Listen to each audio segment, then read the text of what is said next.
ఏమిరా బాగున్నారా? అది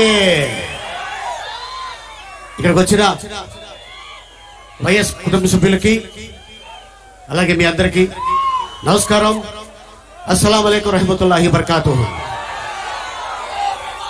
రైల్వే కోడూరు అనగానే నాకు మొదటిసారిగా గుర్తుకొచ్చేది కువైట్ లో ఒక ఫంక్షన్కి వెళ్ళా.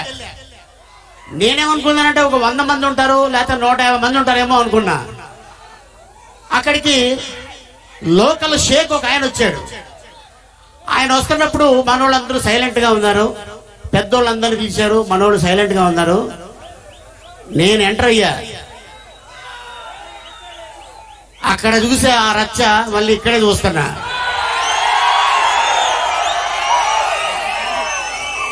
అక్కడ కువైట్ షేక్ పిలిచి ఈ వ్యక్తి ఎవడు అని అడిగాడంట నన్ను. అప్పుడు మనోళ్ళు చెప్పారు, ఏమిటి ఆయన ఆంధ్రప్రదేశ్ లో పెద్ద కమిడియన్, ఆయన బ్రహ్మానందం గారు, ఆయన వస్తే స్క్రీన్ మీద మా వాళ్ళు ఎవరు కూడా సైలెంట్ గా ఉండరు, ఎంతో ఆనందిస్తారు అని చెప్పి చెప్పడం జరగడంతో ఆ షేక్ చూస్తే 6'4" ఉన్నాడు హైట్. నేను ఇంత ఉన్నాను. నేను ఆయన అలా చూస్తున్నాను, నన్ను ఇలా చూస్తున్నాడు. కానీ మనోళ్ళు అక్కడ కష్టపడి ఇక్కడికి వచ్చి అద్భుతమైన ఇల్లు కట్టుకొని వాళ్ళ తల్లిదండ్రుల్ని వాళ్ళ ఫ్యామిలీని చాలా చక్కగా చూసుకుంటున్నారంటే నిజంగా చాలా ఆనందంగా ఉంది. ఎందుకంటే కువైట్ లో వాళ్ళు ఎంత కష్టపడుతున్నారనేది నేను వెళ్ళి దగ్గరుండి నేను చూశాను. సో ఏదేమైనా మనోళ్ళు మరి రానున్న రోజుల్లో 2024లో మన 19లో ఏ రేంజ్ లో మనం 151 ఇచ్చామో, వై నాట్ 175?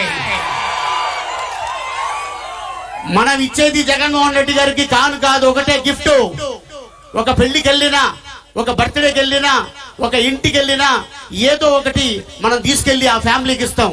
అట్టాగా ఈ రోజున మన అక్క చెల్లెళ్ళు అన్నదమ్ముళ్ళు డెఫినెట్ గా సీఎం గారు ఆయనకి గిఫ్ట్ ఇవ్వాల్సింది. 2024లో మనం ఆయనకి పెద్ద గిఫ్ట్ ఇస్తున్నాం. అలాగే మరి మా సీనన్న 5 సార్లు శాసనసభ్యుడిగా తను పనిచేయడం అనేది ఇది మామూలు విషయం కాదు. ఎందుకంటే ఆయన మీద ఎంత ప్రేమ ఉంటే మీరందరూ ఈ రోజున ఇది బస్ యాత్రలా లేదు, విజయయాత్రలా ఉంది. నిజంగా చెప్పాలంటే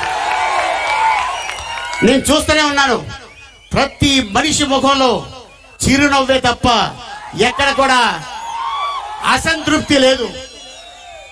వాస్తవంగా చెప్పాలంటే నాకు కొంచెం జలుబు చేసి రాలేని పరిస్థితి. ఆయన రోజు ఫోన్ చేసి, అన్న రైల్వే కోటర్లో మీ అభిమానులు చాలా మంది ఉన్నారు, మన వాళ్ళు చాలా మంది ఉన్నారు, మైనారిటీస్ అన్నారు. నేను మైనారిటీ వర్గానికే కాదు అన్ని వర్గాలకి కావలసిన అని చెప్పా.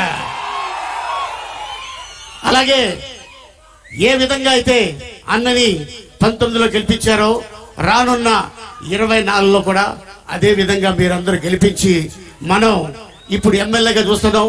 రానున్న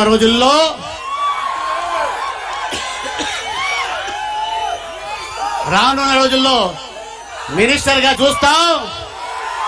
మళ్ళీ ఇంతే అద్భుతంగా ఒక ఈవెంట్ చేసుకుంటాం. అలాగే ఈ జిల్లా పెద్ద ఆయన పెద్దిరెడ్డి రామచంద్ర రెడ్డి అయినా, అలాగే చిన్న ఆయన మిథున్ రెడ్డి గారు కాల్ చేశా, సార్ ఇలాగుంది, శ్రీనివాస్ గారు ఫోన్ చేశారంటే, బ్రదర్ వెళ్ళండి, చాలా మంచి వ్యక్తి, ఆయనకి మంచి ఫాలోయింగ్ ఉంది, డెఫినెట్ గా ఆయన గెలుస్తాడు అని చెప్పి ఈరోజు ఇక్కడ రావడం జరిగింది. ఏదేమైనా నేను 2024 అంట, మీరందరూ ఏమనాలి? జగనన్న వన్స్ మోర్ 2024 జై జగన్, జై జగన్. Thank you.